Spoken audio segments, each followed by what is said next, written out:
ഇന്ന് ഞാൻ ഉണ്ടാക്കാൻ പോകുന്നത് ഒരു നാടൻ പാവയ്ക്ക തോരനാണ്. അതിന് ഞാൻ 3-4 പാവയ്ക്ക ഇങ്ങനെ കഴുകി എടുത്ത് വെച്ചിട്ടുണ്ട്.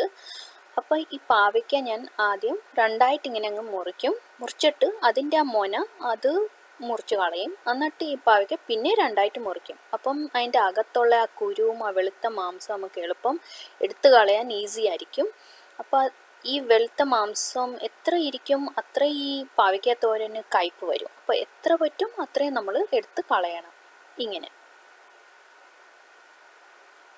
അത് കഴിഞ്ഞിട്ട് നമ്മൾ ഫിംഗർ ക്യാപ്പ്, ഈ യെല്ലോ കളറുടെ അത് ഫിംഗർ ക്യാപ്പ് ഇങ്ങനെ ഇട്ടിട്ട് നമ്മളത് കൊത്തി അരിയണം. അപ്പോൾ ഈ ഫിംഗർ ക്യാപ്പ് ഇടുന്നത് നമ്മുടെ വിരൽ ഒന്ന് മുറിയാതിരിക്കാൻ വേണ്ടിയാണ്. അറിയാമെങ്കിൽ പറഞ്ഞതാണ്. അപ്പം എന്നിട്ട് നമ്മൾ ഈ പാവയ്ക്ക ഇങ്ങനെ കൊത്തി അരിഞ്ഞ് എടുക്കണം.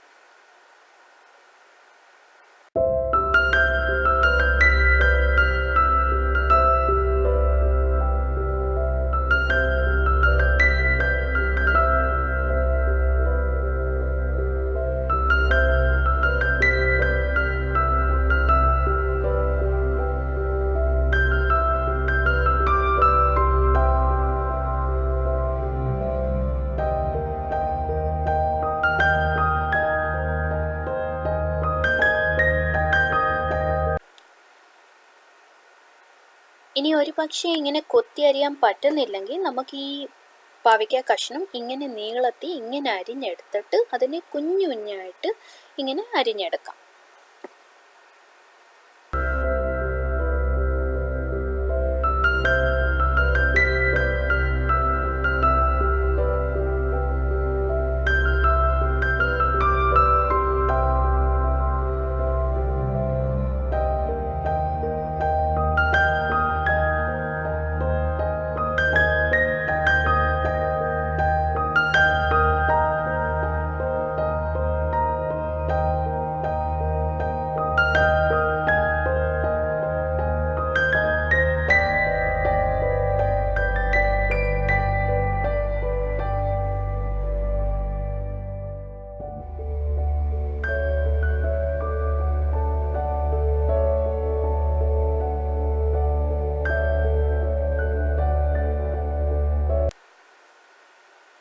അപ്പോൾ എൻ്റെ പാവയ്ക്കയെല്ലാം ഞാൻ നല്ലോണം കൊത്തി അരിഞ്ഞ് വെച്ചു.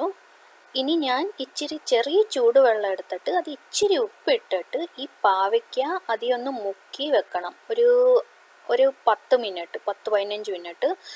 അത് കഴിഞ്ഞിട്ട് അതിങ്ങനെ പിരിഞ്ഞെടുക്കണം. പിരിഞ്ഞെടുത്തിട്ട് ആ വെള്ളം കളഞ്ഞിട്ട് ഈ പാവയ്ക്ക ഒന്ന് പിന്നെയും കഴുകി എടുത്ത് അതിലുള്ള വെള്ളം എല്ലാം കളയണം. വെള്ളം കാണാൻ പാടില്ല. എടുത്തു കഴിഞ്ഞിട്ട് നമുക്ക് ഈ തോരൻ ഉണ്ടാക്കിയ ഈ പാവയ്ക്കയുടെ ഒത്തിരി കയ്പ്പ് കുറഞ്ഞു കിട്ടും. പക്ഷെ സത്യം പറഞ്ഞു കഴിഞ്ഞാൽ പാവയ്ക്കയുടെ എല്ലാം ഹെൽത്ത് ബെനിഫിറ്റ് എന്ന് പറഞ്ഞാൽ അതിൻ്റെ ആ കയ്പിലാണ് ഉള്ളത്. അപ്പോൾ അത് നമുക്ക് ഒഴിവാക്കാതിരുന്ന അത്രയും നല്ലത്. പക്ഷേ ഇപ്പോൾ പിള്ളേരൊക്കെ ഉണ്ടെങ്കിൽ അല്ല പിന്നെ ചിലവരുണ്ട് അവർക്ക് പാവയ്ക്കാന്ന് പറഞ്ഞാൽ കണ്ണ് കയറിയിട്ടുണ്ട് കണ്ടുകൂടാ. അപ്പോൾ അവർക്കൊക്കെ ഇങ്ങനെ കയ്പ്പ് കുറച്ച് പാവയ്ക്ക തോരനും മെഴുക്കുവരട്ടി ഉണ്ടാക്കി കൊടുക്കാം. അപ്പോൾ അതിന് നമുക്ക് ഇങ്ങനെയൊക്കെ ചെയ്യാൻ പറ്റും.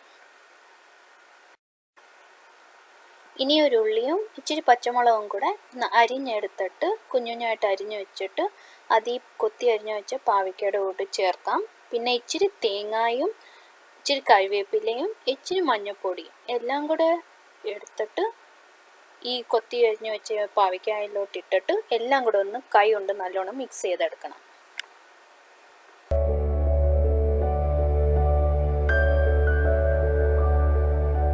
ഇനി ഒരു പാനിൽ ഇച്ചിരി വെളിച്ചെണ്ണ ഇട്ടിട്ട് അതിൽ കടുക് പൊട്ടിച്ചെടുക്കണം. എന്നിട്ട് അതിൽ ഇച്ചിരി ചുമന്ന ഉണക്കമുളക് പൊട്ടിച്ചിട്ടിട്ട് ഫ്ലെയിം ലോ ആക്കിയിട്ട് നമ്മുടെ കൊത്തി അരിഞ്ഞു വെച്ച പാവയ്ക്കായും മിക്സും ഉണ്ടല്ലോ, തേങ്ങായും ഉള്ളിയും മുളകും കരിവേപ്പിലയും മഞ്ഞൾപ്പൊടി എല്ലാം കൂടെ അതെല്ലാം കൂടെ ആ പാനിലോട്ട് ഇടണം.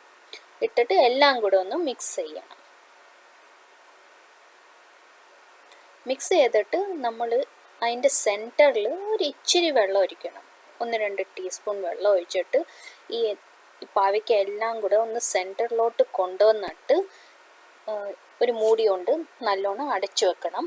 എന്നിട്ട് അത് ഈ പാവയ്ക്ക നല്ലോണം ഒന്ന് വെന്ത് കിട്ടാൻ വേണ്ടി അപ്പോൾ നമ്മൾ ഇടയ്ക്കിടയ്ക്ക് ഇങ്ങനെ ഇളക്കി കൊടുക്കണം. പിന്നെ ചെക്കും ചെയ്യണം ഈ പാവയ്ക്ക വെന്തോ ഇല്ലയോ എന്ന്. അപ്പോൾ ഈ പാവയ്ക്ക കുക്കായി കഴിയുമ്പോഴത്തേക്ക് നമ്മൾ മൂടി മാറ്റണം. അപ്പോൾ എൻ്റെ പാവയ്ക്ക ഇപ്പം നല്ലോണം കുക്കായിട്ടുണ്ട്.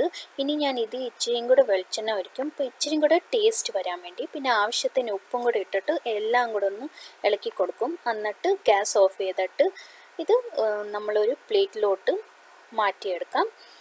അപ്പം ഞാൻ മിക്കവാറും പാവയ്ക്ക തോരനും മെഴുക്കുവരട്ടിയും ഉണ്ടാക്കി അത് എരിയില്ലാത്ത കറിയുടെ കൂടെ മിക്കവാറും ഉണ്ടാക്കാറുള്ളത്. അപ്പം ഈ പാവയ്ക്ക കയ്പുണ്ടെങ്കിലും അത് അഡ്ജസ്റ്റ് ആയിക്കോളും. പിന്നെ ചില പേര് ഇച്ചിരി പഞ്ചസാരവും ഇടാറുണ്ട് ഇതിൻ്റെ കയ്പ് അഡ്ജസ്റ്റ് ചെയ്യാൻ വേണ്ടി, കയ്പ് മാറ്റാൻ വേണ്ടി. അപ്പം ഞാനിങ്ങനെയാണ് എൻ്റെ നാടൻ പാവയ്ക്ക തോരൻ ഉണ്ടാക്കുന്നത്.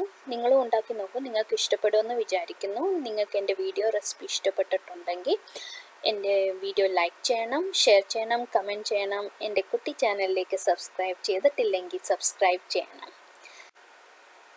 Thanks for watching. God bless you. Take care and bye for now.